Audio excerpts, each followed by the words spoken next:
এই গণ অভ্যুত্থানের পরে আমাদের কিন্তু সংস্কার নিয়ে আমরা সবচেয়ে বেশি সোচ্চার এই কারণে ছিলাম, কারণ আমরা মনে করি আমরা যদি এই রাষ্ট্র কাঠামো বা রাষ্ট্র ব্যবস্থার যে নিয়ম কানুন এগুলো যদি আমরা পরিবর্তন করতে না পারি, তাহলে ওই পুরনো ব্যবস্থায় যদি আবার নির্বাচন হয় তাহলে আমরা আবার পিছাবো জাতি হিসেবে, এই গণ অভ্যুত্থানটা ব্যর্থ হয়ে যাবে। আমি একটু নোট অফ ডিসেন্টের কথা বলি। কেন আমরা নোট অফ ডিসেন্টটা, আমাদের যে 3টা দাবি আজকে আমরা জানিয়েছি সেখানে আমরা কেন নোট অফ ডিসেন্টটা চাই না? আপনি দেখেন নোট অফ ডিসেন্টটা বা ভিন্ন মতটা কিন্তু রাজনৈতিক দলগুলোর।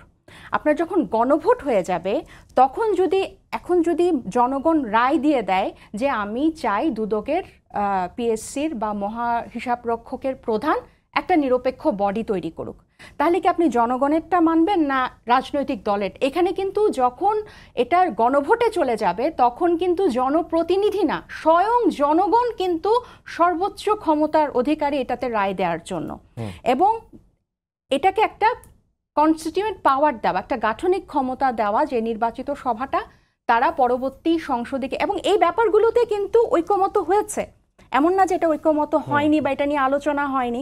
আরেকটা বিষয়, এই আগামীকাল এটার সই আনুষ্ঠানিকতা আছে এবং আমাদের কাছে কিন্তু ফাইনাল খসড়াটা এসেছে 2 দিন আগে।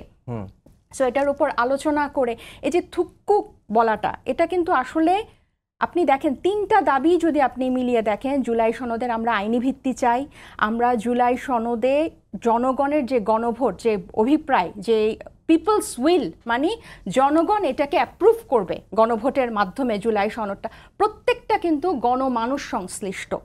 তাহলে এই থুক্কুটা কিন্তু আমরা জনগণের জন্য দিচ্ছি।